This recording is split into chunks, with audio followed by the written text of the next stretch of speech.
पढ़ाया था, कोई बताएगा मुझे? मैंने पढ़ाया तो था। सर जब आई हाफ और बी ऑफ आई सेम थे स्क्वायर, जब आई और बी सेम थे। थीटा भी और थीटा आई सेम होते हैं। बिल्कुल सिंपल, कल ही बताया था मैंने, और कुछ पुराना तो है नहीं है। सिंपल कल ही बताया था मैंने ये चीज। जब वो आपके सेम उसमें रहे तो आपके पास ये आंसर आ सकता है, बिल्कुल आ सकता है। अब मैं इस वाली चीज को मैं इसमें इंट्रोड्यूस करता हूँ, इस वाली चीज को इंट्रोड्यूस करता हूँ इसमें, तो मेरे पास ये वैल्यूज आ जाएगी। मैं डायरेक्ट लिख रहा हूँ इसके आंसर। कौन सी? ये आई का जो वैल्यू है, आई को मैं डायरेक्ट यहाँ पे लिख रहा हूँ। तो आई को डायरेक्ट लिख रहा हूँ, तो मैं डायरेक्ट लिख रहा हूँ एक्सप्रेशन के साथ, वी स्क्वायर टी एच। ये मोड लगा के चलना, क्योंकि मोड वाली चीजें आपके पास बाद में आपको मैं समझाऊंगा। अभी तो सिर्फ डेरिवेशन है, तो डेरिवेशन आपकी कभी कभी आ जाती है, कभी कभी नहीं आती है। अगर आपका बड़ा क्वेश्चन होगा तो आपके अंदर डेरिवेशन के साथ भी क्वेश्चन सॉल्व करने के लिए कहा जाएगा।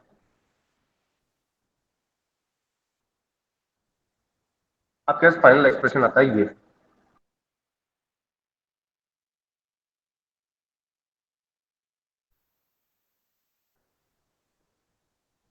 एवरेज पावर डिलीवर्ड, ये आपके पास एक नॉर्मल सा एक्सप्रेशन आता है। देखिए, this is my average power,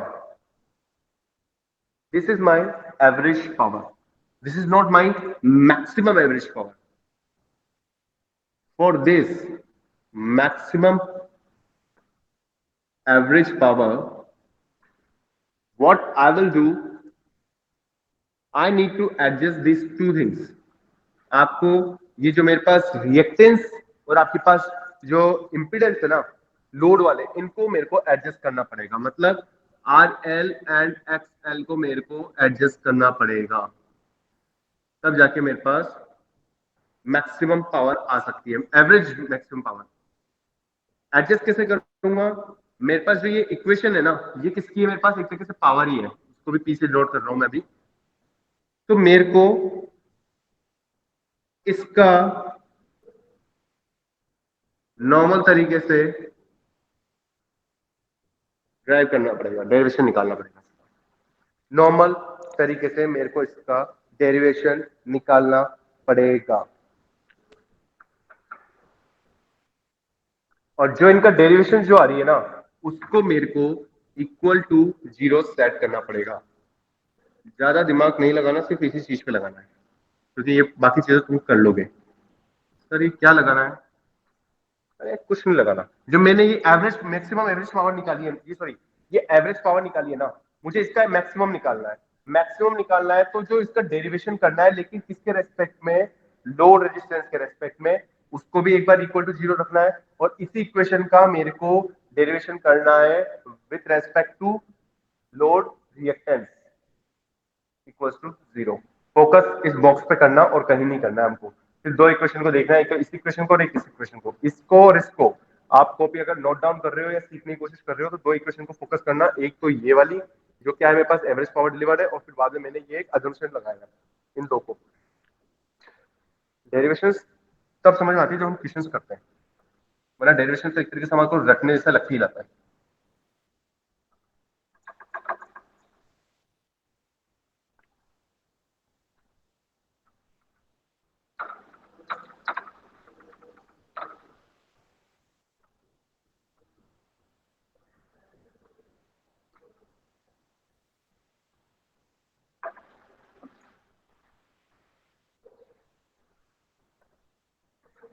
okay, मैं डायरेक्ट लिख रहा हूँ उसको।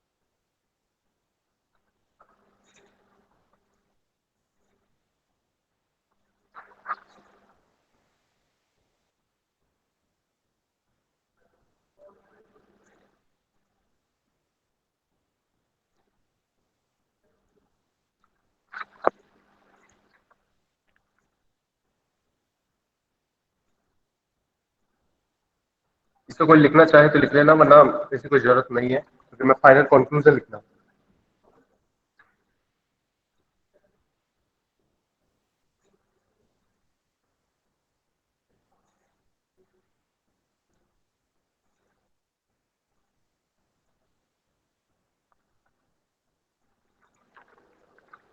ओके,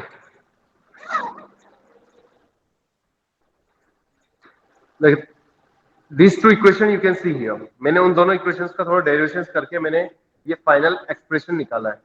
ये फाइनल एक्सप्रेशन निकाला है, तो अब तुम्हारे को समझ में आती होगी कोई चीजें, इक्वेशन को जब सेट करने की कोशिश करते हैं तो कैसे क्या कर सकते हैं। अगर इक्वेशंस को सेट करने की कोशिश करते हैं तो हमारे पास क्या कैसे क्या चीजें आ रही है वो देखो।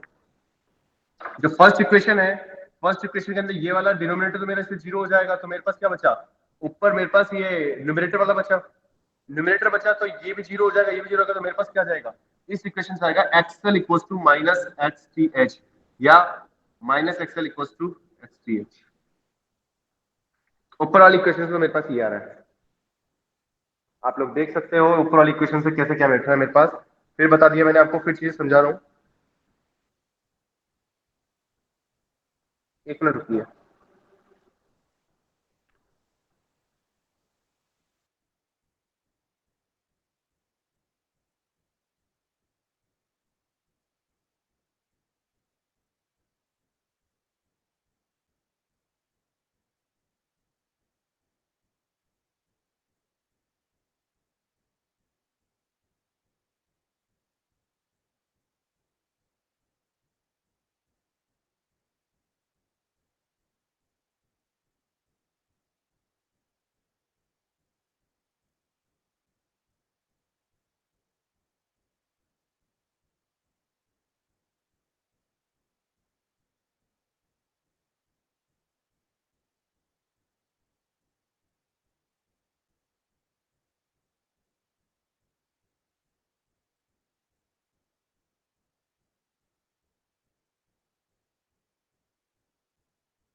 Yes, sir.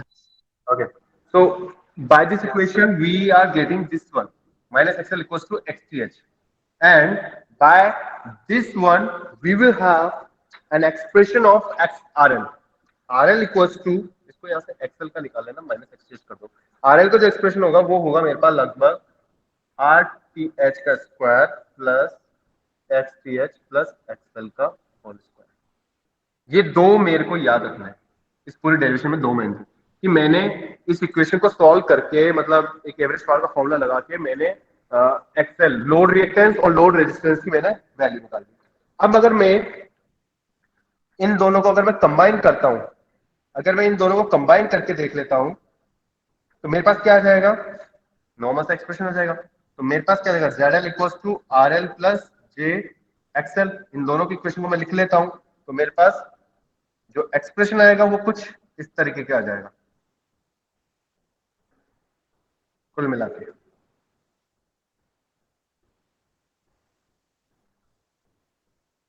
It mean R L को मैं आर टी एच के इक्वल लिख सकता हूं और एक्सएल को मैं माइनस एक्स टी एच के इक्वल लिख सकता हूं. ये मेरा फाइनल कंक्लूजन है इस इक्वेशन का. Z L equal to R L plus J X L जो मैंने पहले निकाला था वो इक्वल होता है आरटीएच माइनस जेटीएच, बिकॉज यहाँ पे मेरा एक्सएल था उसकी जगह मैंने एक्सटीएच किया. बस ये मेरा फाइनल कंक्लूजन है. This is my final conclusion. अभी जो मैंने किया था उसका अभी, लेकिन ये पूरा कंप्लीट नहीं है, इसके अंदर दो तीन चीजें मेरी रह रही है कि maximum average sir power. Sir sir okay okay okay okay, sir तो आप सर बता जो दो. फर्स्ट इक्वेशन है इसमें वीटीएच से पहले माइनस लिखा हुआ है ना? यस, ये माइनस लिखा हुआ है. ये लिखा हुआ था are T H plus are L plus. तो सर फिर एक्सएल इक्वल टू एक्सटीएच होना चाहिए था ना, फिर ये माइनस कैसे आया? अरे ये अगर मेरे पास रहेगा तो X T H plus X L equal to zero रहेगा, तो यहाँ से एक्स टी एच सर फिर इक्वल वो टू माइनस. माइनस भी तो है उधर. किसमें? ये तो सही है सर, अरे पर फिर वहां पे माइनस भी है तो फिर ये. सुनो तो सही मेरी बात, सुनो मेरी बात. ये minus one x T H plus X L है इक्वल टू जीरो है. ये माइनस वन अगर मैं उधर भेज दूंगा तो कितना होगा मेरे पास?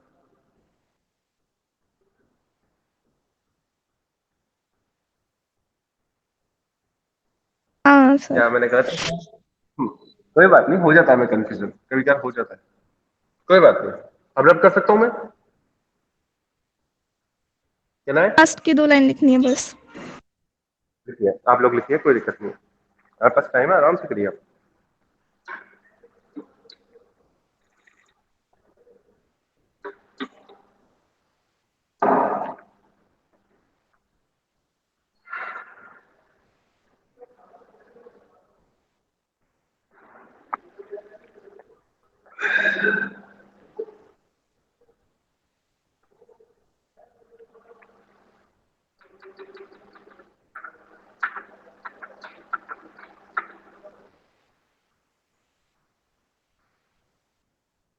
Done sir.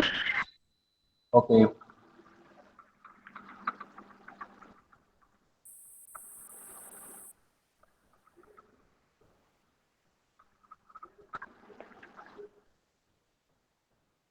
Okay, now next one is,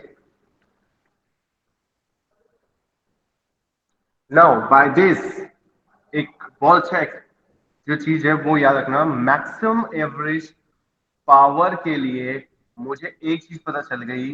maximum average power के लिए जो लोड इंपिडेंस होता है, load impedance must be load impedance must be equal to complex conjugate of Thevenin impedance. मतलब जो लोड इंपिडेंस होगा वो इक्वल किसके हो जाएगा? कॉम्प्लेक्स कॉन्जुगेट के. Load impedance would be complex conjugate of Thevenin impedance. It mean क्या कहना चाहते हैं सर आप? मैं ये कहना चाहता हूँ और कुछ स्पेशल चीज नहीं कहना चाहता, मैं ये कहना चाहता हूँ बस. क्लियर? मैक्सिमम एवरेज पावर के लिए जो आपका लोड इंपिडेंस है वो इक्वल होना चाहिए आपका थेवेनिन इंपिडेंस के, बट उसे कॉम्प्लेक्स कॉन्जुगेट के. Are L plus Z XL इसकी वैल्यू होती है और इसकी वैल्यू हो गया आरटीएच माइनस जेड एक्सटीएच। तो इट मीन मेरे पास अगर मैं नॉर्मल अगर मैं इसकी पावर निकालना चाहता हूं तो मेरे पास हाफ को आई स्क्वायर डॉट आर एल लिख सकते हो, कोई दिक्कत नहीं है। आपको इतना पता है मैक्सिमम एवरेज पावर के लिए आर एल की वैल्यू तो आरटीएच की इक्वल होती है, लेकिन एक्सएल की वैल्यू माइनस एक्सटीएच होती है, ये भी आपको पता है। और और आपको एक और चीज पता है, वो आप लोग मैक्सिमम एवरेज पावर ट्रांसफॉर्मर में देख चुके हो। ये एवरेज पावर वाला फॉर्मूला है, ये मैक्सिमम एवरेज नहीं है। मैक्सिमम एवरेज वाला फॉर्मूला तो आपको पता ही है, जो कोई चेंजेस नहीं है, शायद ये आप पढ़ के आ चुके हो। बीटीएच का मोड कर लेना, बीटीएच का मोड कुल मिला के तो मेरे पास यही है, यही एक्सप्रेशन था कुल मिला के, जो आप पहले पढ़ा चुका हूं मैं आपको। ये क्या कर रहा था, मैंने ये सिखाया आपको, ये वाली चीज नहीं सिखाई है। R L equals to RTH और XL equals to minus STH for maximum average power condition. If this condition satisfies, then we can say that we can find out the maximum average power transfer. अब एक और मजे की चीज आती है। अब अगर मैं थोड़ा सा और अगर चीजों को सिंपल करने की कोशिश करता हूं, तो मैंने आपको एक एक्सप्रेशन लिखा था ना, R L equals to R T H का whole square plus X T H plus X L का होल स्क्वायर। ये लिखा था शायद मैंने एक एक्सप्रेशन, कहीं पे तो लिखा था। अब अगर मान लो मेरे पास, अब अगर मान लो मेरे पास प्योर रेजिस्टिव सर्किट है, इट मीन मेरे पास रिएक्टेंस जीरो हो गया। रिएक्टेंस जीरो हो गया तो इट मीन मेरे पास ये वैल्यू आ गई।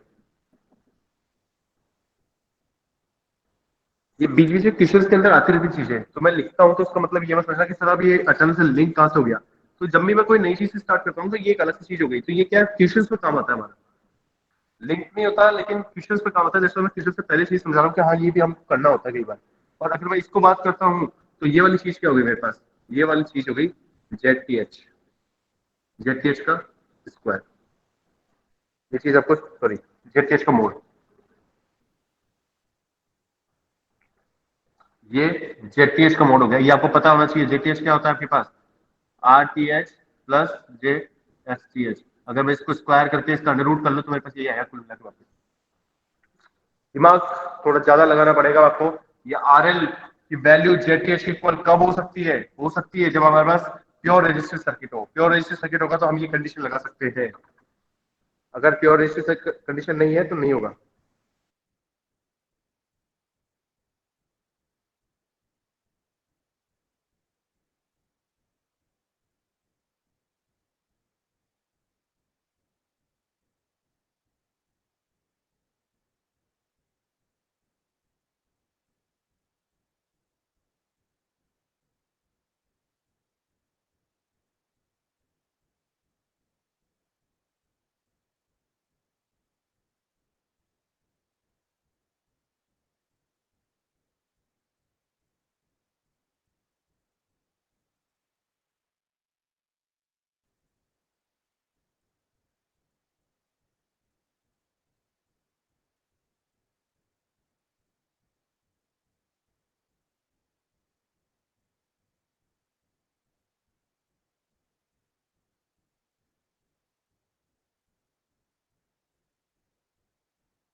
या सॉरी फॉर डिस्टर्बेंस, कुछ इंपॉर्टेंट कॉल आ गया था, दैट्स व्हाई मुझे अटेंड करना पड़ गया।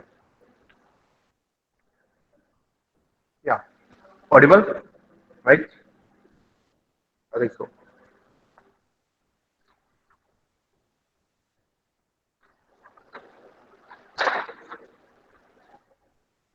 चलो क्वेश्चन के स्टार्ट करते हैं। तो यहाँ से आपके पास लास्ट एक चीज देख लेना, ऑडिबल हूँ मैं, यस नो बता दो एक बार, मैसेज कर दो कुछ कर दो। Yes sir. यहाँ से मेरे पास एक कंडीशन देख लेना, R L equals to R T H, ये बहुत इंपॉर्टेंट कंडीशन आ गई, sorry R L equals to Z T H, not R T H, R L equals to Z T H. It mean आपके पास यहाँ पे बहुत इंपॉर्टेंट वाली कंडीशन आ गई है। तो इस वाली कंडीशन को मैं बोलता हूँ, मैं बोल रहा हूँ, इसमें लिख रहा नहीं हूँ क्योंकि आपको नोट से मिल जाएगा जो मैं बोल रहा हूँ। Maximum average power transfer to a pure resistive load, pure resistive load impedance, pure resistive load impedance is equal to the magnitude of Thevenin impedance, equal to the magnitude of Thevenin impedance। Sir आपने जो समझा है ना, हमारे कुछ भी समझ में नहीं आया, अगर कोई ऐसा बोलता है तो कोई दिक्कत नहीं है, नहीं आया तो नहीं आया, अब आ जाएगा, क्योंकि अब मैं क्वेश्चन स्टार्ट करता हूँ।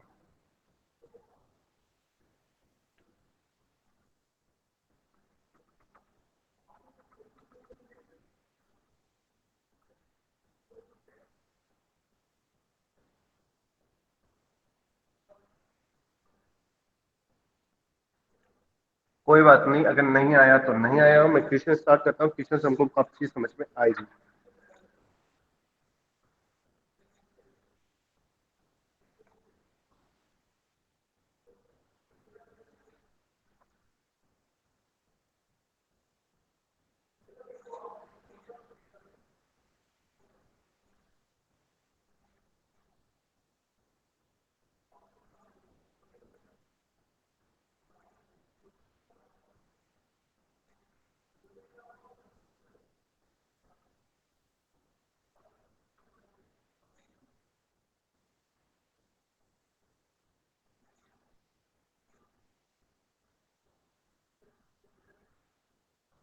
ओके, एक बहुत ही सिंपल सा क्वेश्चन। अब क्वेश्चन को आपको समझने पड़ेंगे, देखो हर क्वेश्चन एक जैसा आता है आपके पास। अब जब आपके थर्ड यूनिट में से क्वेश्चन आएंगे ना, तो इनमें से क्वेश्चन आएंगे आपके पास। जो हमने मिड टर्म में किया था ना, वो तो बेसिक्स थे, वो नहीं क्वेश्चन आएंगे आपके पास। क्वेश्चन आपके ये आएंगे, वो सीरीज इंपेडेंस निकालना करना वो नहीं आएंगे आपके क्वेश्चन मेन एग्जाम्स में, मान के चलना। वो मेरे को इसलिए देने पड़ गए थे आपके पास क्योंकि हमारा सिलेबस इतना ज्यादा नहीं हो पाया था, और अदर क्लासेस के अंदर सेकंड यूनिट भी नहीं हो पाई थी। हमने सेकंड यूनिट कंप्लीट कर चुके हैं डीसी की आरसी आर एस नेटवर्क वाली। तो यहाँ पे क्वेश्चन ने सिर्फ सिंपल सा क्या रखा कि जेडएल निकालना है। जेडएल आपको दिख रहा होगा, जेडएल ये वाला, दिस इज जेडएल, ये आपको निकालना है। और इधर आपके पास क्या हो गया, 8 ओम माइनस J4, 12 एम्पियर, J10 और 5 ओम, ये आपके पास चीजें सारी की सारी हो गई। अब आपके पास क्या निकालना है वो देखो।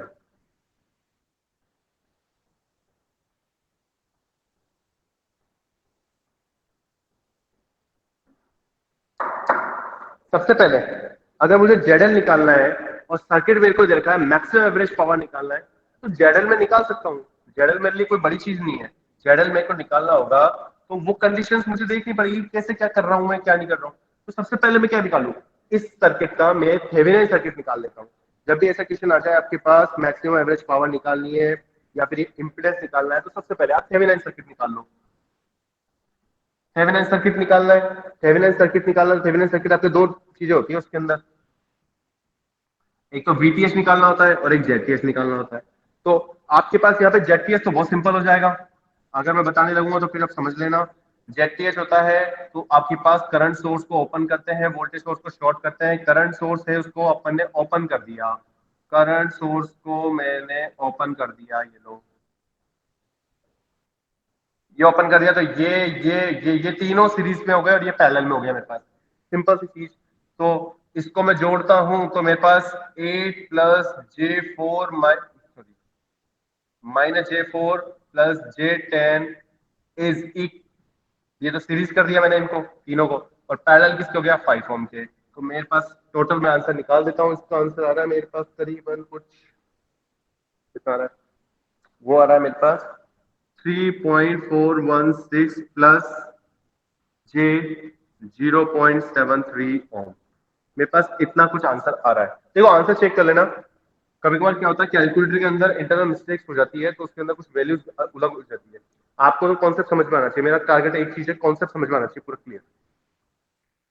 जेड आपने निकाल लिया, जेड आपने निकाल लिया, तो आपको इतना पता है कि जेडएल जो है वो जेडटीएच के इक्वली होगा आपकी, क्योंकि आपके पास पूरा सर्किट ये बन रहा है।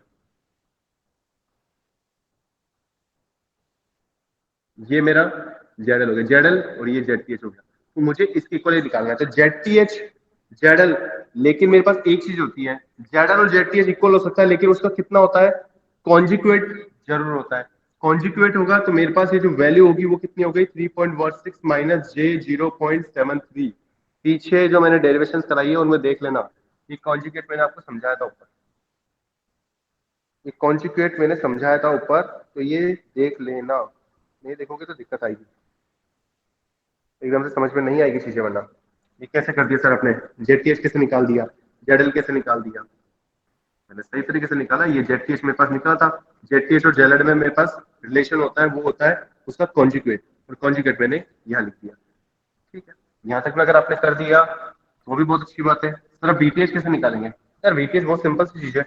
वीटीएच निकालने के लिए मुझे क्या करना है, वीटीएच निकालने के लिए मुझे एक ही चीज करनी है, वीटीएच इसके अक्रॉस देखना है। अगर वीटीएच के अक्रॉस देखना है, इसका मतलब वीटीएच इसका देखना है, इसके अक्रॉस जो वीटीएच होगा, तो इसका मतलब अगर मुझे इसमें करंट पता चल जाए, इसमें कितनी करंट फ्लो हो रही है, तो मेरे पास बहुत इजी हो जाएगा। तो वीटीएच निकालने के लिए मेरे पास एक सिंपल सा तरीका तो है ही ना मेरे पास एक, ये तो तुमको सिखाया था कि जब भी अगर आपके पास वीटीएच निकालना होता है तो जो जिसके लोड होता है, जो भी होता है, उसको हमको ओपन रखना पड़ता है। उसको ओपन रख दिया तो इस वाले सर्किट में जो करंट फ्लो होगी वही तो मेरी वीटीएच होगी एक तरीके से। इस वाले सर्किट में मुझे जो करंट निकालनी है, मतलब इधर से जो आई कितनी आ रही है, 12 एम्पियर आ रहा है। 12 एम्पियर आधा इधर जा रहा है, आधा इधर जा रहा है, राइट। 12 एम्पियर इधर जा रहा है और इधर जा रहा है, तो 8 हो गया और J4 हो गया। देखो बहुत सिंपल सा तरीका निकालने का, करंट J10। अब यहाँ पे कोई मुझे बता सकता है सिर्फ देखते देखते ही कि सर कैसे करंट निकाल सकता हूँ मैं। इस वाले को मान लिया I1, इस वाले को मान लिया I2, तो बता सकता हूँ मुझे कैसे निकाल सकता हूँ मैं करंट, I1 कैसे निकाल सकता हूँ। कैन एनीवन सुपर मैश लगा दो। सुपर नोड लगा सकता करंट डिवीजन, हूँ, लेकिन आप बहुत लेंदी पहुंच जाओगे सुपर नोड से। सर और current sir division, super mesh. Super mesh भी लगा सकते हैं, कोई दिक्कत नहीं है। और एक ने बोला भी, किसने नाम बताया, नाम बताओ। सर करंट कोई, डिवीजन लगेगा। बिल्कुल करंट डिवीजन भी लगा सकते हैं हम, और सुपर मैश भी लगा सकते हैं हम, नोड भी लगा सकते हैं हम, सब कुछ लगा सकते हैं, कोई दिक्कत नहीं है। सब कुछ लगा सकते हैं हम, सब कुछ। बट मेरे पास यहाँ पे करंट डिवीजन सबसे सस्ता पड़ रहा है, तो मैं वो लेना चाहूंगा। अब देखो मैं सुपर मैश भी लगा सकता हूँ, नो इश्यू। मैं यहाँ पे नोड भी लगा सकता हूँ, नो इश्यू। मैं यहाँ पे बहुत कुछ कर सकता हूँ, करने में तो मैं बहुत कुछ कर सकता हूँ इस वाले में। मैं इसको है ना सीरीज पैरेलल करके भी कर सकता हूँ, सॉल्व कर सकता हूँ। मेरे पास बहुत तरीके हैं, लेकिन मेरे पास करंट डिवीजन सबसे सस्ता है। करंट डिवीजन सस्ता क्यों है, क्योंकि देखो आपको अगर मैं इसको सॉल्व करके दिखाऊं तो मैंने आपको है ना बहुत पहले क्वेश्चन समझाया था। ऐसे क्वेश्चन होते हैं तो उनको ऐसे कर लो, आपको दिखना इजी हो जाएगा। ये I1 हो गया, ये I2 हो गया, मैंने आपको सिखाया था कि अब देखो यहाँ पे I1 निकालना, ये पैरेलल में I1 इक्वल्स टू क्या होता है, सामने वाले का खुद का होता है, सामने वाले का होता है, खुद का तो नहीं होता, खुद का बाद में आता है। 8 minus J4 upon total 8 minus J4 in plus 5 TH को लिया मैंने, 5 ओम है, 5 प्लस J10 इंटू में करंट लगा दो 12, यहाँ से I1 आ गया। I1 की वैल्यू कितनी आ गई मेरे पास, लगभग 7.5 एंगल 15.33, इतनी कुछ वैल्यू आ रही है मेरे पास I1 की। अगर ये आ गई तो यहाँ से मेरा वीटीएस निकालना तो बहुत इजी हो गया। वीटीएस के लिए तो सर मेरे को देखो 5 ओम जो रेजिस्टेंस था ना, उसके साथ में मेरा करंट निकालना था। करंट कितना आ गया मेरे पास, 5 ओम के साथ में मेरे को करंट निकालना था, वो आ गया लगभग, कितना है मेरे पास, ये 7.5 एंगल 15.33। वीटीएच की वैल्यू आ गई मेरे पास कुछ 37.5 एंगल 15.33 ये देख लो, ये मैंने निकाल लिया, ZL निकाल लिया और VTH निकाल लिया। सर क्वेश्चन ने तो कहा था ना कि ZL निकालना, तो ZL निकाल के यहाँ पे हम फ्री हो गए, तो आपने ये VTH क्यों निकाला? पॉइंट देखो, डाउट्स ऐसे होते हैं कि मैं बोल रहा कुछ हूँ, कर रहा कुछ और। यार एक नीचे वाली चीज भी तो है ना, अगर किसी ने ध्यान दिया हो तो मैक्सिमम एवरेज पावर भी तो निकालनी थी ना। तो मैक्सिमम एवरेज पावर के लिए तो कौन सा क्या होता है, मेरे को फॉर्मूला तो निकालना होता है मैक्सिमम एवरेज पावर के लिए। मैक्सिमम एवरेज पावर के लिए फॉर्मूला क्या होता है, वो मेरे पास बहुत सिंपल सा होता है, वो होता है P इक्वल्स टू VTH का मोड अपॉन ए डॉट, यहाँ पे क्या लगाना होता है मेरे को, RTH। बस RTH निकालना होता है। RTH मतलब क्या है मेरे पास, RTH मतलब क्या है, VTH ओ सर RL ZTH RTH मतलब क्या है यहाँ पे, ZTH। ओके, तो P इक्वल्स टू VTH। अब देखो ये मोड का कॉन्सेप्ट बहुत समझ, सिंपल सी चीज है, मोड का कॉन्सेप्ट है ना, बहुत समझना बहुत सिंपल सा है। जब भी ऐसा कोई मोड लगाओ और आपके पास इसमें वैल्यू हो ना, इसमें आपके पास पोलर में हो या रेक्टेंगुलर में हो, तो बहुत सिंपल सा है, आपको सिर्फ मैग्नीट्यूड लेना है। आपको क्या लेना है, सिर्फ मैग्नीट्यूड। फिर समझना, जब मोड आपके पास आ रखा हो तो सिर्फ मैग्नीट्यूड लेना होता है। जैसे ये वाला एंगल मत लेना, मैग्नीट्यूड लेना होता है अपॉन 8। और RTH का तो आपको पता ही है, RTH मतलब ZTH होता है, और ZTH के अंदर भी आपके पास वैल्यू नीचे पता है, नीचे कितनी थी मेरे पास, 3.415। सॉल्व कर लेना, P की वैल्यू आपकी कुछ आ रही होगी लगभग 51.47 थोड़ी कुछ।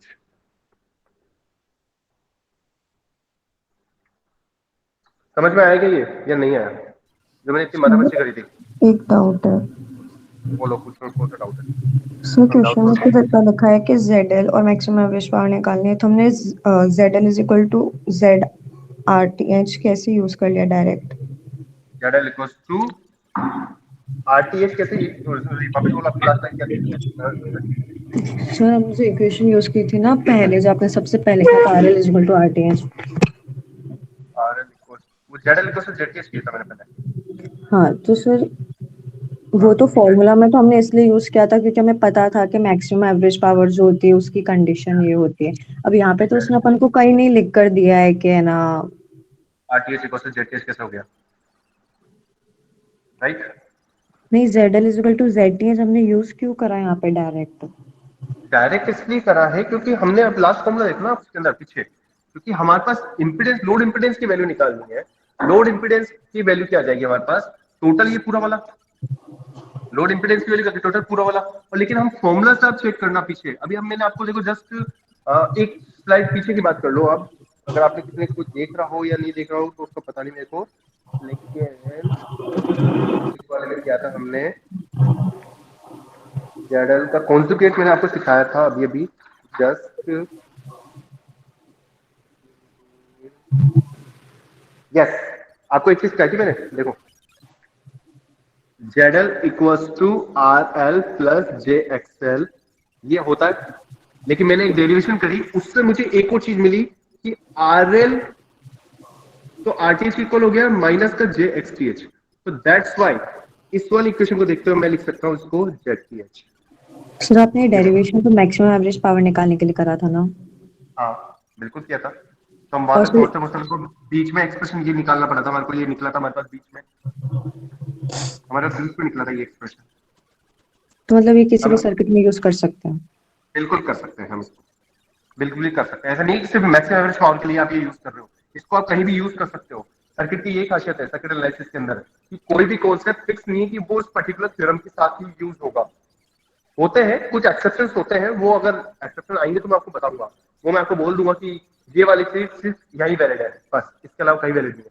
वरना अगर आपको, मैं अगर अब रोज क्लास लेता हूँ तो आपकी कुल मिला के एक चीज समझ में आती है कि सर ये भी चीज परसों समझाई थी, ये भी चीज उसके अंदर बताई थी, ये भी चीज बताई थी, मैं कुछ नया समझा ही नहीं रहा हूँ आपको।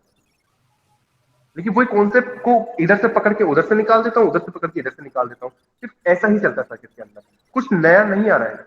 लाइक जैसे वोल्टेज करंट है तो एक कुछ नया ही आना चाहिए कि कुछ एक नई सी कोई वैल्यू आ जाए, कोई नया एक्सप्रेशन आ जाए, ऐसा कुछ भी नहीं आ रहा है। वही घूम फिर के आपके पास इंपिडेंस, वही घूम फिर के आपके पास ये आता जरूरी थोड़ी है हर क्वेश्चन में सोर्स और लोड मैच करे ही करे। है। नहीं, कोई जरूरी नहीं है, तो अपन ये कोई इक्वेशन जरूरी क्यों नहीं। लगा सकते हैं हर जगह?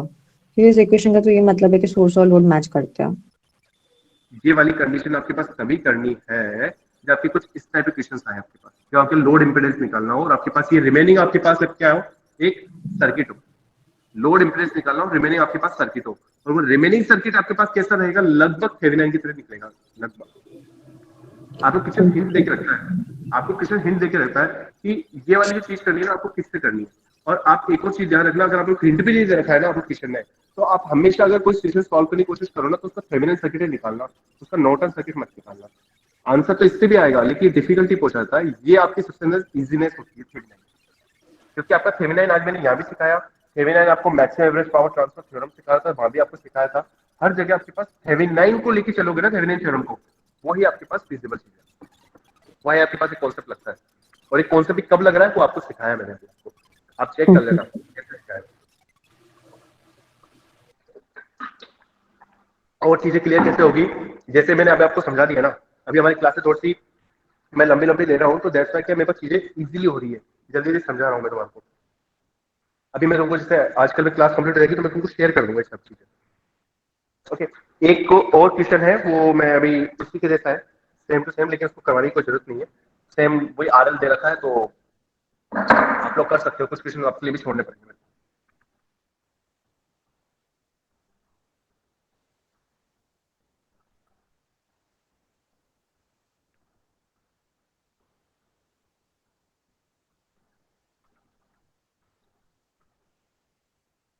वैसे एक फायदा है आप लोगों के लिए, बहुत अच्छा फायदा रहा आपके लिए ये ऑनलाइन क्लास का। एक रीजन है, लॉस है, अगर हम ऑफलाइन क्लास होते हैं, ऑफलाइन क्लास में होते तो यही सब कुछ टॉपिक 5 यूनिट तक मेरे को आपको 40 क्लासेस के अंदर कंप्लीट करानी पड़ती। अभी ऑनलाइन क्लास चल रही है हमारी, तो अभी हम लगभग 55 क्लास पे चल रहे हैं, और अभी हमारी 30 यूनिट चल रही है। उसमें डिस्टर्बेंस भी आता है, काफी डिस्टर्बेंस आता है, मैं एग्री करता हूँ, लेकिन यही कोर्स को 40 क्लास के अंदर कंप्लीट करना, उसी कोर्स को लगभग 60-65 क्लास लगना, बहुत अलग है। आपके लिए मैं डिटेल डिटेल में लेके चल रहा हूँ चीजें, कुछ प्रॉफिट भी है कुछ लॉस भी है, लॉस भी है, ऐसा नहीं कह रहा लॉस नहीं है, कि प्रॉफिट दिखा दिया सर आपने, लॉस तो कितना ज्यादा होता है, चीजें कोई समझ में नहीं आती है हमारे को। अब तीसरी पावर वो होती है इफेक्टिव, या उसको बोलते हैं RMS value, root mean square value, very important one, very important one. जैसे मैंने आपको कल एक कॉन्सेप्ट समझाया था ना एवरेज पावर के अंदर के एक एक छोटे छोटे कॉन्सेप्ट समझाना, वैसे मैंने अभी आपको मैक्सिमम के अंदर नहीं कराया, क्योंकि मैक्सिमम वाली बहुत कम आते हैं, कोई लिमिटेड क्वेश्चन होते हैं, लिमिटेड क्वेश्चन का मैंने आपको तरीका बता दिया, वो आपका फिक्स होता है आपको। और एक और चीज बताऊं आपको, ऐसे जब क्वेश्चन आएंगे ना, तो उसके अंदर ना, जैसे सर्जन आपने बोला था मैच भी लगा सकते हैं, नोडल भी लगा सकते हैं, या लगा सकते हैं, आंसर आपका आ जाएगा, आप जिसमें कंफर्टेबल हो वो लगाओ। लेकिन कभी कभार हमारे को थोड़ा सा विजुलाइज रखना पड़ता है, चीजें मैंने सिखाई आपको कि इनके अलावा क्या लग सकता है। तो अगर आप देखोगे तो किसी जगह आपको वोल्टेज डिविजन रूल भी लग सकता है, किसी जगह आपको करंट डिविजन रूल भी लग सकता है। These are the very easy topics, ये बहुत इजी टॉपिक्स है, ये बहुत इजीली समझ में भी आते हैं और जल्दी इजीली सॉल्व हो जाते हैं, क्योंकि हमें पूरा क्वेश्चन सॉल्व करने की जरूरत ही नहीं है, ये निकालना ये निकाल दिया बस, आई वन निकालना था आई वन निकाल लिया, आई टू की जरूरत ही नहीं थी तो नहीं निकाला। अदरवाइज कई बार हो जाता है मैथ अगर हम लगाने लग जाते हैं तो उसमें वो आई वन भी निकालो, फिर आई टू भी निकालो, फिर उसके अकॉर्डिंग फिर हमारे को क्रेमर रूल भी लगाना पड़ जाता है, तो बहुत सारी चीजें रहती है। हम्म, चलो ठीक है, एक इफेक्टिव आरएमएस वैल्यू, बहुत छोटे छोटे से कॉन्सेप्ट हैं इसके अंदर भी, वो हमें सीखने हैं।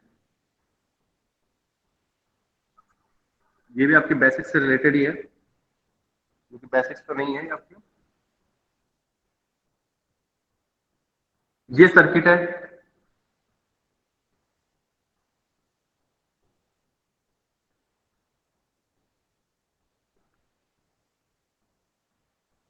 और एक ये सर्किट है,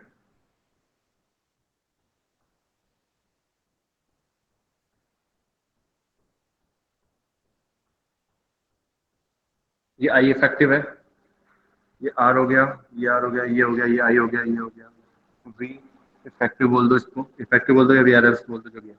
okay, now my question is that which circuit is DC and which circuit is AC, कौन सा सर्किट डीसी और कौन सा सर्किट एसी है।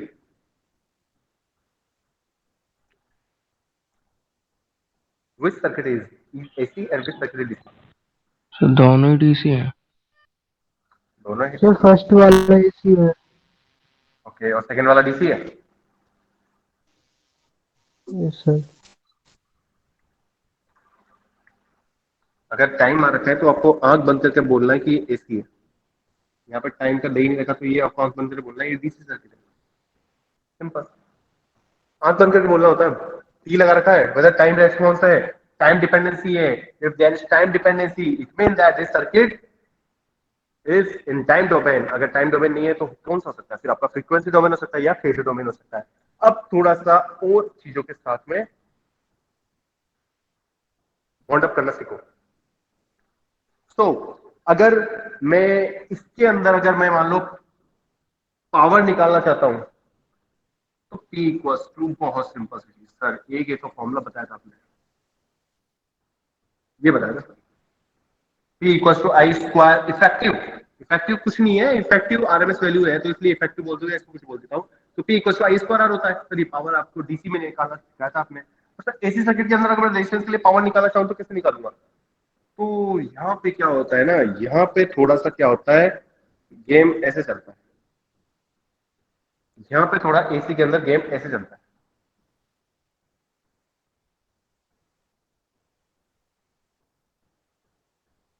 और कुछ नहीं है, गेम थोड़ा सा ऐसे चलता है।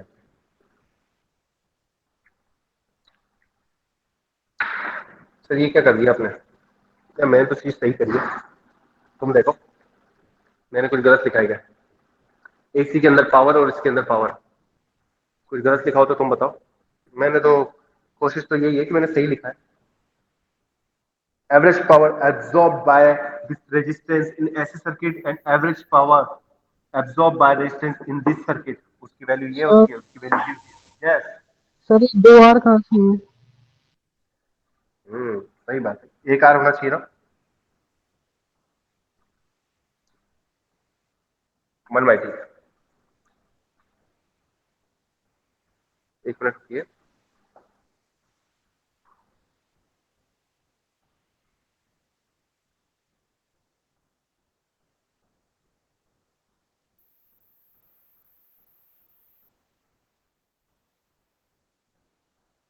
ओके, आगे देखिए।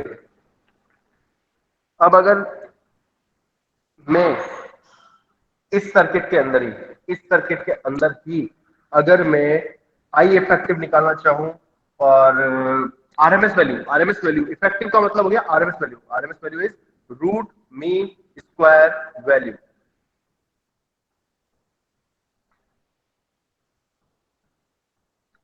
एक मिनट दीजिएगा मेरे को।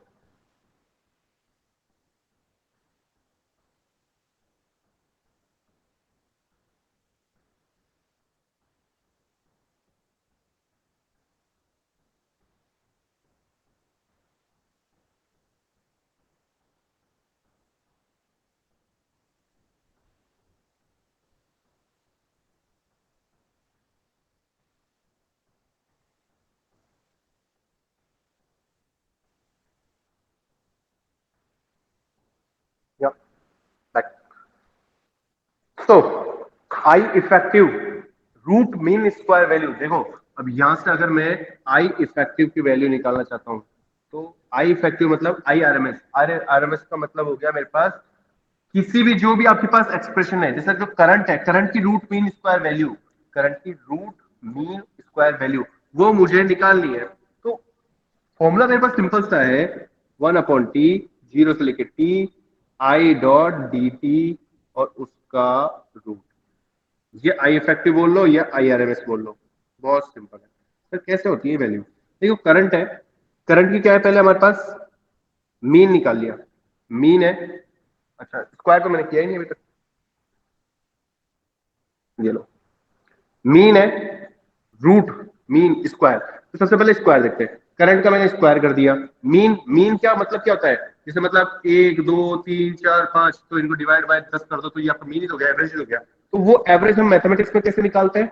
0 से लेके टी तक डिवाइड बाय टी, ये मैंने कल ही सिखाया था आपको, और उसके बाद रूट कर दिया। तो ये मेरे पास एक्सप्रेशन है। दोबारा मत पूछना कि सर ये आरएमएस की वैल्यू इतनी डिफिकल्ट से क्यों होती है, सब कुछ सेग्रीगेट बता रखा है। वैसे अगर मैं वीआरएमएस निकालता हूं तो वीआरएस भी मेरे पास इजी है, 1/T, 0 से लेके टी, वी का स्क्वायर डॉट dt। मेरे पास VRMS वैल्यू को भी मैं ऐसे निकाल सकता हूँ। ये आप 12th में भी पढ़े हो, ये आप हर जगह पढ़ के आए हो, 12th में भी पढ़ के आए हो और मैथमेटिक्स में पढ़े हो वापस, हर जगह पढ़े हो सर। तो क्या ये IRMS और VRMS फिक्स है क्या? और किसी के लिए नहीं निकाल सकते क्या रूट मीन स्क्वायर वैल्यू? तुम्हारी इच्छा हो तुम किसी के लिए भी XYZ के लिए RMS वैल्यू निकाल सकते हो। ये बेसिक तुम्हारे को चीजों को क्लियर करने के लिए कर रहा हूँ। 0 से लेके T ले लेना, या फिर तुम कुछ भी एक्सप्रेशन ले लेना जिसकी तुम चाहते हो, जिसका तुम निकालना चाहते हो, चाहे तुम पी के ले लो, कोई भी एक कांस्टेंट ले लो, 0 से लेके उसकी वैल्यू को ले लो, के तक ले लो, और जैसे मतलब कुछ भी हो गया आपका x डॉट डी के, किसी की भी आप रूट मीन स्क्वायर वैल्यू निकाल सकते हो। फिक्स नहीं है कि VRMS और IRMS ही आपको बोल रखा हो। तो ये उस स्टूडेंट के लिए मैंने बताया जिसको VRMS और IRMS में दिक्कत आती है। ये मैंने सबके लिए नहीं बताया, ये बिल्कुल एक नॉर्मल सी चीज है। तो सर एक और चीज बताओ, आप कभी DC भी लेते हो और AC भी लेते हो, तो ये IRMS क्या DC के लिए है या AC के लिए है? Can anyone suggest me this is for AC or this is for DC? AC। AC. Okay. अब अगर यहाँ मैं साइनोसोइडल फंक्शन लगा दूंगा तो क्या हो जाएगा मेरे पास? I की वैल्यू लिख दूंगा मैं इसमें। तो बस मैं वहीं से आगे चल रहा हूँ, सबको सब एक ही समझा रहा हूँ मैं। देखो अब अगर क्या है, ये AC के लिए ये मेरे पास IRMS। अब अगर मैं ये साइनोसोइड फंक्शन का मतलब क्या होता है? मतलब वेव फ्रॉम कॉस में या साइन की तरह लहराती हुई चले, यही होता है, और इसके अलावा तो कुछ नया होता नहीं है मेरे पास। तो इसका मतलब ये है कि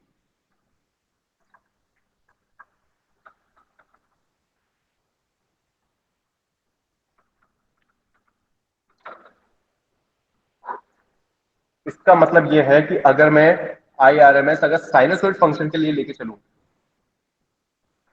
IRMS में अगर मैं साइनोसॉइड फंक्शन के लिए लेके चलूं, तो इसका मेरे पास ये चीज आ जाएगी। साइनोसॉइड फंक्शन के लिए लेके चलता हूं तो 1/t, तो ऐसे कैसे जाएगा, 0 से t तक आई जाएगा। I की वैल्यू होती है Im cos omega t plus five I, five I नहीं, थीटा आई भी बोल सकते हो। या अगर मैं एंगल को 0 ले लूं, अगर एंगल को 0 ले लेता हूँ, मैं फेज एंगल को 0 लेके चल लेता हूँ, जिससे क्या है कि अभी मेरे को दिक्कत ना हो, वन एंगल भी लो तो उनको दिक्कत नहीं, तो मैं cos square omega t dot dt भी बोल सकता हूँ इसको। कोई बड़ी चीज नहीं है मेरे लिए। सर अब अगर बोलो। सर जब एनालॉग में ये चीज निकालते हैं ना, तो उसमें हाँ, साइन लेते हैं अपन। इसी में कॉस्ट क्यों लिया है? ये डिफरेंस क्योंकि क्यों मेरा है? ये डिफरेंस ऐसा कुछ नहीं है, हम इसको साइन में भी ले सकते हैं, कोई चेंजेस नहीं है, कोई मैंडेटरी नहीं है कि उसको हम साइन लेके चले, इसको हम कॉस लेके चले। मतलब सर्किट में हम इसको कॉस लेके चले और उसमें हम साइन लेके चले। मैंने लेकिन आपको है ना, जब ये बेसिक से स्टार्ट करी थी ना AC, तो मैंने आपको एक ही वर्ड बोली थी कि मैं आपका कॉस को रेफरेंस लेके चलूंगा, हाँ, ठीक है। और वही चीज को मैं फॉलो कर रहा हूँ। अब अगर इसको साइन में लिखना है तो -90 वाला फॉर्मूला लगा के लिखना पड़ेगा, डायरेक्ट साइन लिख के सॉल्व कर सकते हैं, सेम आएगा। माइनस माइनस, क्योंकि मैं रेफरेंस किसको ले रहा हूँ, कॉस को। और वहां पे साइन रेफरेंस लिया, इसलिए उसको चेंज नहीं करा, उसने उन्होंने डायरेक्ट लिखा है। ठीक डिफरेंस क्लियर? ये सबके लिए पूछा है। सर्जना ने होगा, लेकिन ये आंसर सबके लिए है। ध्यान रखना, ये क्वेश्चन कंफ्यूज हो तो जाना कि सर एनालॉगल सर ये सब पढ़ा रहे हैं, वो तो हमेशा साइन में रेफरेंस लेते हैं और सर आप हमेशा कोर्स में लेते हो। ऐसा भेदभाव क्यों करा जाता है हमारे साथ, हमारा कंफ्यूज क्यों करा जाता है? कंफ्यूज कोई नहीं करता है, बस क्या होता है, हर टीचर अपने अलग अलग तरीके से रेफरेंस लेके जाता है। मैं अगर 2 बुक्स भी रेफर करता हूँ तो मुझे उन 2 बुक्स के अंदर पता है क्या होता है, किसी जगह मुझे साइन वाली वैल्यू होती है, लेकिन मैं उसको कन्वर्ट करके लिखता हूँ यहाँ पे, ताकि आप लोगों के साथ कंफ्यूजन ना हो। कभी आपने देखा नहीं होगा इसके अंदर कि मैं मतलब साइन रेफरेंस ले लिया मैंने अचानक से, साइन रेफरेंस ले लूंगा तो आप लोग बिल्कुल कंफ्यूज हो जाओगे कि सर आप कभी तो साइन लिख देते हो, कभी क्या लिख देते हो, कभी क्या लिख देते हो, ऐसे कैसे, ऐसे चलता थोड़ी ना sir. Alright, that's a good question, जिसने पूछा अपना डाउट क्लियर करा, दैट्स रियली गुड क्वेश्चन। ऐसा क्वेश्चन पूछा करो यार, जिससे क्या है कि तुम लोगों का कॉन्सेप्ट क्लियर हो। चलो ठीक है, अब इसको सॉल्व करना है, सॉल्व करके बताता हूं मैं, तो फाइनल आंसर पे जाना है मुझे, क्योंकि मुझे फाइनल आंसर पे जाना है। तो ये सब चीजें आप लोग के लिए बच्चा है, अब तो कुछ नहीं है ये चीजें, तो मैं आपको डायरेक्ट लिख रहा हूँ। ये आप लोग सीख सिखा के आए हुए वाली चीजें, 1 plus cos 2 omega T dot D T. कैसे क्या कर दिया ये मुझे नहीं पता, सीख लेना तुम लोग अपने हिसाब से, क्योंकि 12th क्लास में ही पढ़ाया जाता है ये चीजें। एक 12th क्लास तो कुछ समझ में नहीं आता होगा। हम ऑल्सो फिजिक्स टीचर, मैं फिजिक्स टीचर भी हूँ। मेरे को 12th की जब ये IIT क्लास के अंदर जब मैं पढ़ाता हूँ तो कभी कभार प्रॉब्लम आती है स्टूडेंट को, जब मैं ये बेसिक्स के अंदर जब पहुंचते हैं उसमें आरएमएस वैल्यू वाला एक पूरा 12th के अंदर एक क्लास आती है, चैप्टर आता है, इसके अंदर ये पूरा समझाना होता है, तो वहां स्टूडेंट समझ ही नहीं पाता कि कोस ओमेगा टी क्या है, क्यों आ गया। वो 12th वाला स्टूडेंट का मैक्सिमम है 95% स्टूडेंट्स है ना, हमेशा उस चीज को रखते हैं, उनको समझ में नहीं आ पाता क्योंकि मैं समझा भी नहीं सकता उनको इतनी डिटेल में। अब तो उनको पता है कि कॉस टू ओमेगा टू, वो सॉरी कॉस क्यों लिख देता हूं मैं, क्योंकि रेफरेंस बनाता हूं मैं, लिंक हो रखा है तुम्हारे साथ चीजें, वहां पे नहीं हो पाती, वहां पे चीजें फ्री होती है, स्टूडेंट रट के पास होता है। इसलिए फिर 5% स्टूडेंट होते हैं जो फिर क्या होता है कि आगे क्रैक कर पाते हैं, क्योंकि उनका कॉन्सेप्ट क्लियर हो जाता है वहीं पे ही।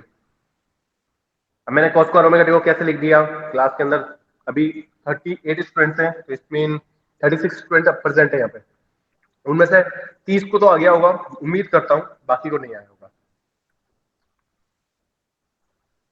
अब देखो एक और चीज, इसको एक्सप्रेशन को अगर मैं और सॉर्ट आउट करता हूं, तो ये जो पूरा अंदर का जो एक्सप्रेशन है ना मेरे पास, ये वाला जो अंदर का एक्सप्रेशन है मेरे पास, ये 2 को भी बाहर निकाल लूंगा, तो मेरे पास कुल मिला के एक लास्ट वैल्यू आती है, वो आती है I M by root two. ये एक डेरिवेशन है जो आप लोग पढ़ के आ चुके हो कि रूट मीन स्क्वायर की वैल्यू एवरेज वैल्यू से कैसे होती है। ये क्या होती है आपके पास, आई एम। आई एम क्या होता है आपको बेसिक सब मैंने बता रखा है। जैसे मान लो आपके पास क्वेश्चन है, आई टी की वैल्यू दे रखी है 4.3 कॉस 3t प्लस 80 डिग्री, तो यहाँ पे आपके पास ये क्या है, ये आई एम है। अब यहां से मैं आपको आरएमएस की बात कर लूं, अगर आरएमएस निकालना है तो क्या हो गया आपके पास, फॉर्मूला हो गया root two, I M equals to, sorry I M by root two कर लूंगा, मेरे पास आई आर एम एस की वैल्यू होगी।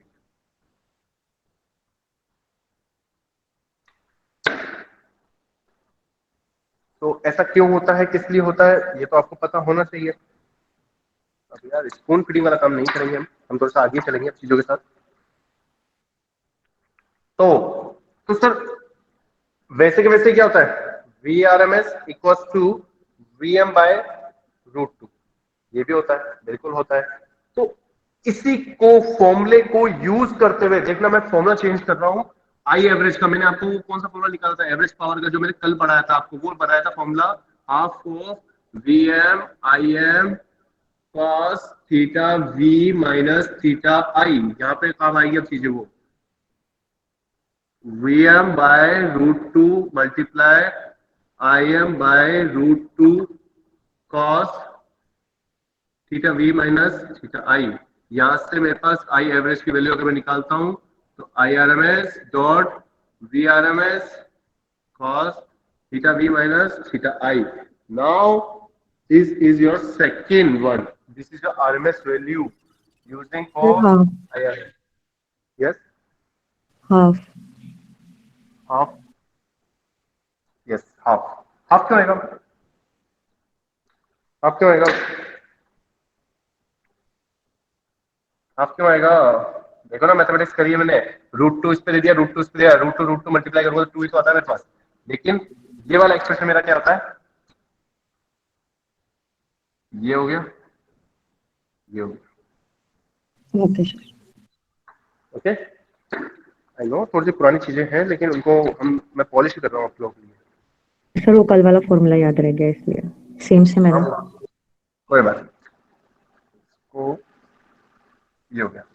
दो फॉर्मूले हो रहे हैं और वो कैसे करेंगे हम, अगर मैं average power absorb by resistor के थ्रू अगर एब्जॉर्ब पावर निकालनी है तो क्या निकाल सकता हूँ, I square R M S dot R, direct फॉर्मूले से निकाल सकता हूँ मैं। और इससे पी का एक और फॉर्मूला हो सकता है B square R M S upon R. याद रखना कभी भी ऐसे मत लिख देना आई एम स्क्वायर आर, ये नहीं होती है आपकी value, P equal to V M upon R, ये नहीं होती है, ये नहीं होता है, ऐसा कुछ भी नहीं होता है। अगर आपको एवरेज पावर निकालने के लिए बोला जाता है तो आपके पास ये कौन सी पावर होती है, एब्जॉर्ब पावर वाली, average power absorb by register.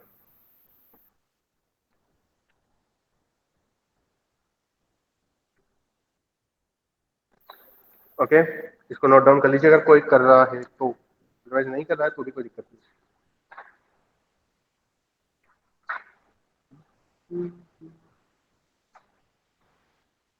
Sports की दिक्कत भी कर रहा है।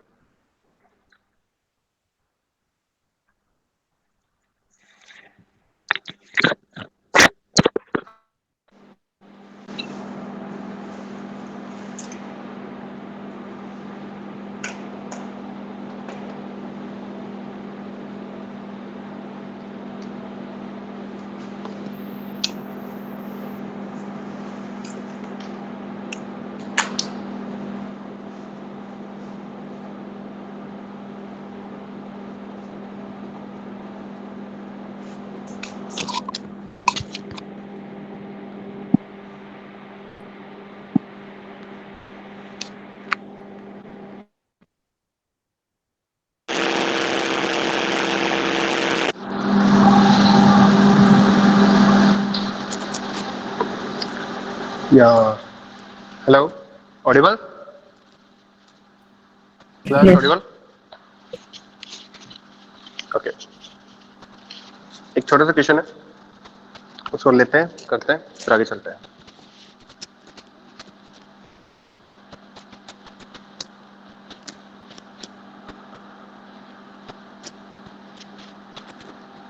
ये फॉर्मूला याद रखना, ये बहुत इंपॉर्टेंट है, क्योंकि अभी तक हम ऊपर वाले फॉर्मूले से करते थे, तो आंसर तो आ जाता था हमारा, लेकिन अगर आरएमएस दे रखी है तो हम कैसे निकालेंगे?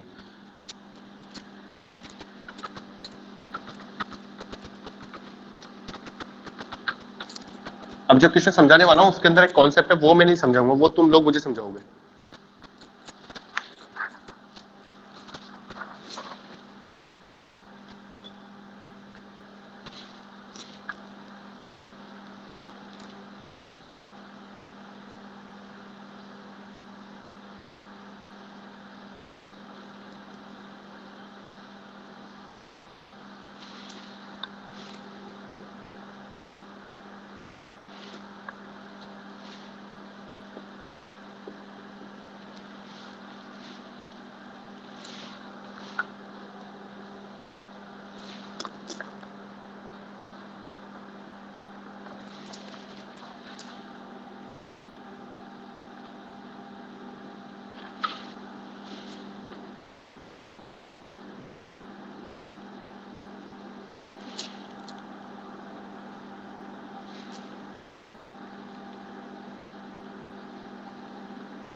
Okay, you have this question now.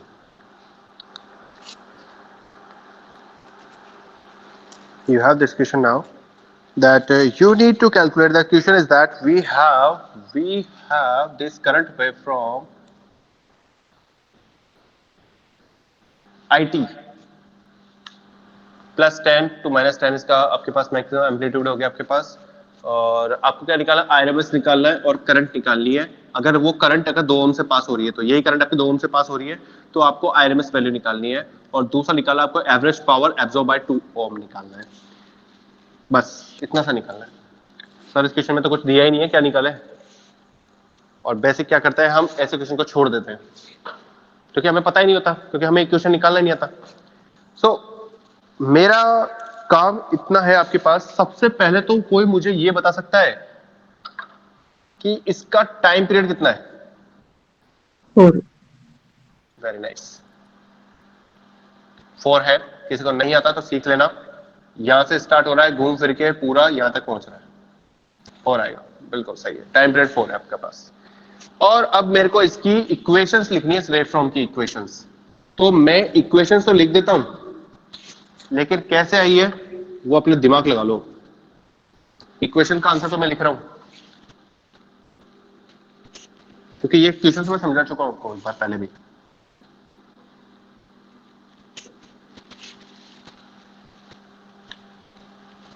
Yes, you have now. अब टाइम पीरियड 4 तक है तो हमने 2 में सेग्रीगेट कर लिया, 0 से लेके 2 तक को हमने ये ले लिया और 2 से लेके 4 को हमने ये ले लिया। तो 2 से लेके 4 तक का तो मेरे पास 10 बहुत इजीली दिख जाता है, 2 से लेके 4 तक का 10 तो मुझे इजीली दिख जाता है। ये 5t कैसे आ गया, पर मैं बताने वाला भी नहीं हूँ। कुछ चीजें मैं अब आपसे उम्मीद करता हूँ कि आपको आनी चाहिए। या लगाइए दिमाग, चल दोनों समझाइए आप मुझे। टाइम हो रहा है मेरे पास 10:05, मैं 2 मिनट का वेट ले रहा हूँ, आपके साथ यहीं खड़ा हूँ, मुझे तो आंसर चाहिए इसका। लगाओ दिमाग सब लोग, नहीं लगाओगे तो मैं नहीं बताऊंगा। उसकी पीक वैल्यू 10 है, उसकी बेस वैल्यू 2 है, तो सर जैसे यस सर, एरिया सुन रहा हूँ मैं। निकालते हैं उस हिसाब से 10/2 5, और क्योंकि ये टी के रेस्पेक्ट में तो फिर टी से मल्टीप्लाई का 5t। वेट वापस बोलो, ये निकालना है मुझे 0 से लेकर t, तो मेरे पास ये आ रही है, यहाँ से निकाल लिया मैंने, ये आ रहा है, तो मैं इसको एक एक को कर लेता हूँ। ये 0 से लेकर 2 इसकी वैल्यू हो गई, यहाँ से लेके तो 2 हो गया मेरे पास, यहाँ पे हो गया 10 हो गया। हाँ अब बोलो।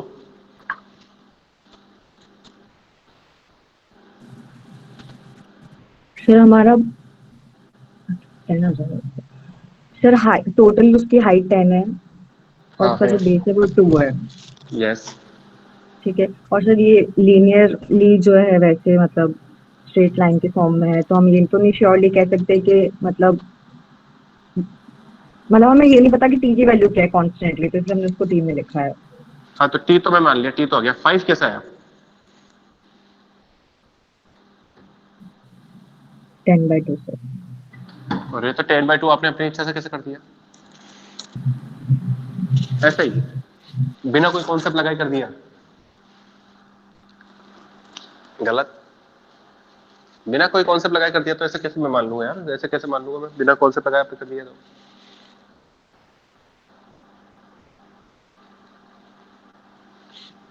ना ना, बिना कॉन्सेप्ट के तो मैं मानूंगा नहीं आपको, कैसे कर दिया आपने ये। और कोई उम्मीदवार, और कोई उम्मीदवार जो अपना टैलेंट यहाँ यूज करना चाहे? आप लोग नहीं ढूंढोगे तो मैं तो यहीं छोड़ूंगा इस क्वेश्चन को, मैं नहीं बता रहा आंसर कैसे आ रहा है ये 5t और -10, क्योंकि मैंने काफी वर्कआउट किया है आप लोगों के साथ इन चीजों को समझाने। मैंने ऐसे क्वेश्चन समझाए डीसी के अंदर, कम से कम 2 से 3 क्वेश्चन समझाए आपको कि कैसे निकालते हैं, कैसे उनका मैक्सिमम मिनिमम निकल के हम कर सकते हैं इसको। पहले स्लोप निकालेंगे, तो फिर लाइन की इक्वेशन में रख देंगे। स्लॉप निकाल के लाइन इक्वेशन में रख देंगे, एक तरीका तो वो है। एक तरीका और बताया था मैंने, बहुत सिंपल सा तरीका बताया था मैंने, वही बताना बस।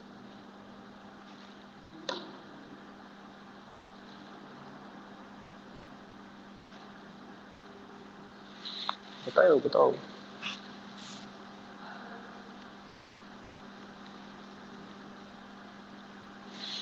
ठीक है, आप लोगों के लिए कल तक का टाइम देता हूँ मैं आपको, कल सोच लेना। ये सिंपल सी चीज थी, मैंने बताया था आपको देखना होता था।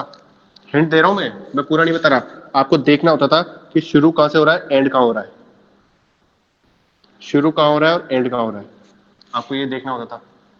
मैंने ये दिखाया था आपको, सिखाया था। तो कुल मिला के आएगा तो यही, लेकिन कैसे आएगा वो अभी तक आपने क्लियर नहीं करा सर्जना।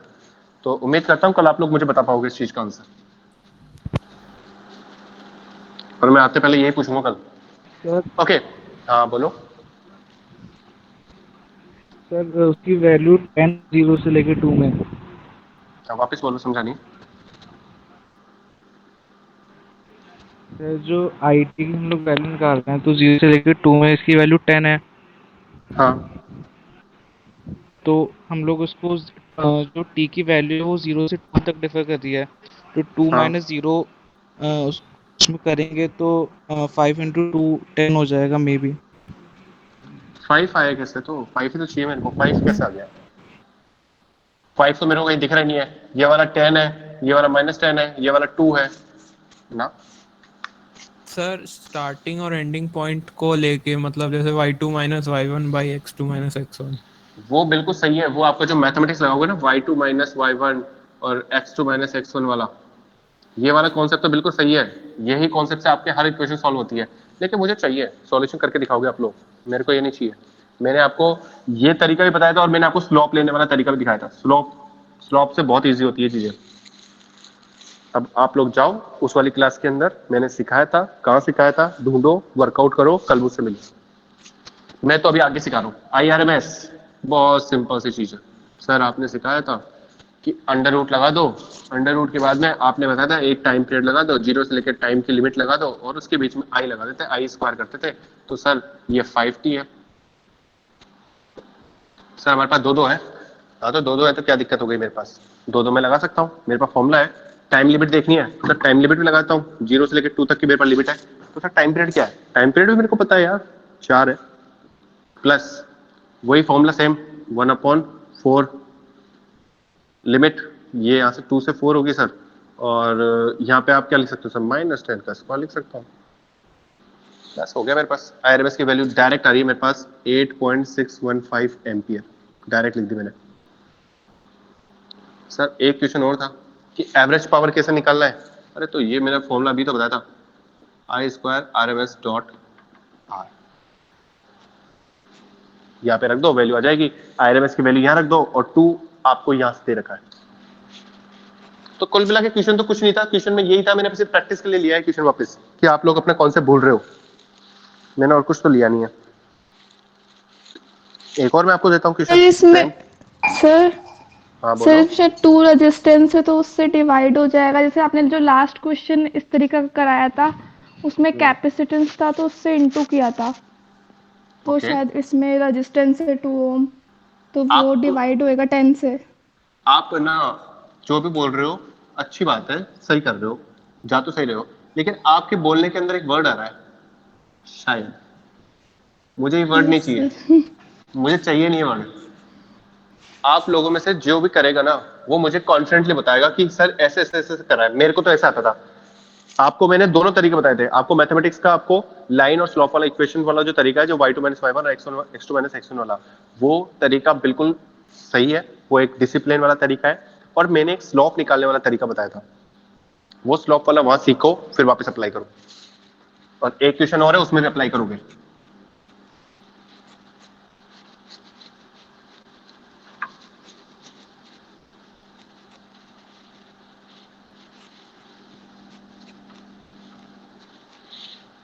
एक क्वेश्चन और है उसमें भी अप्लाई करोगे। वो क्वेश्चन क्या है वो मैं एक बार ड्रॉ कर देता हूँ।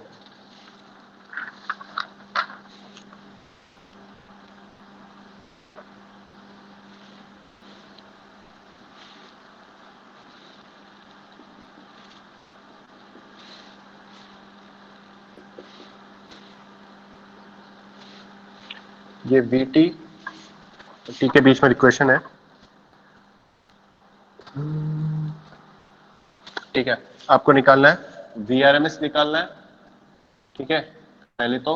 और जो आपके रेजिस्टेंस दे रखा है ना, वो रेजिस्टेंस दे रखा है आपके पास 10 ओम का, और आपको एवरेज पावर भी निकालनी है जो इस रेजिस्टेंस के कारण एब्जॉर्ब कर रहा है। क्वेश्चन वही है पिछले सिंपल पिछले तरीके का, लेकिन इसके अंदर टाइम पीरियड कितना होगा बताओगे कोई, टाइम पीरियड कितना है इसका, टाइम पीरियड कितना है? 2 पाई। Very nice. 5% काम कर लेते हो, अगर तुम लोग ये सही करोगे ना तो तुम 5% काम सही कर लेते हो, वरना कई स्टूडेंट्स को ये लग रहा होगा टाइम पीरियड तो उसका पाई हो गया बस खत्म बात। ये होता है। अब अगर मैं इसकी इक्वेशन लिखूं तो इक्वेशन में डायरेक्ट लिख रहा हूं,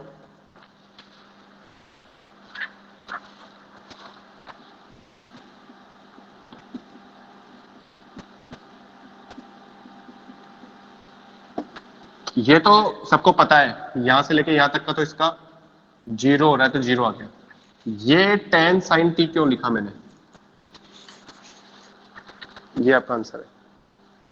ये भी आप मुझे फाइंड आउट करके कल बताओगे। अच्छा अब मुझे एक बात बताओ, 10:15 हो रहे हैं, और पढ़ना चाहोगे या फिर अब रुकू मैं?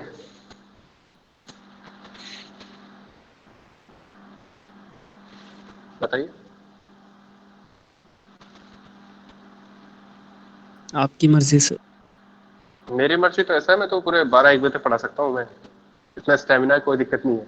लेकिन अगर समझ में आया है चीजें तो ठीक है, वरना कोई दिक्कत नहीं है। मेरे को इतनी क्लासेस मिलती है बहुत होती है, क्योंकि मैंने पिछले वीक का कवर अप किया है अभी। अगर मैं कवर अप करता हूँ तो मैं सीधे फिर 11 बजते ही मेरे को 11 बाद ही बजेंगे, फिर 45 मिनट का टॉपिक होता है। जिसको जाना है वो मुझे बता सकता है, ऐसे कुछ नहीं है।